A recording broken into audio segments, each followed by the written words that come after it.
Kama taarifa ya kwanza ya sera inayotolewa kila mwaka na mamlaka kuu za China, hati hiyo hutazamwa kama kiashiria cha vipaumbele vya sera kuhusu masuala ya kilimo na maendeleo ya maeneo ya vijijini.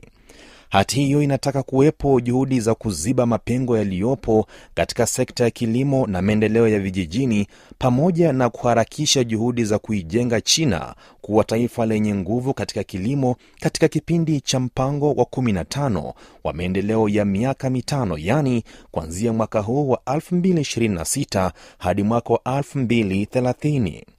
Kwa mujibu wa hati hiyo, taifa linapaswa kuyapa kipaumbele cha juu masuala yanayohusiana na kilimo, maeneo ya vijijini na wakazi wa vijijini, kuendeleza maendeleo jumuishi kati ya mijini na vijijini, na kuhakikisha sera zinazolenga kuimarisha kilimo, kuwafaidi wakulima na kuinua uchumi wa vijijini zinaleta matokeo makubwa zaidi.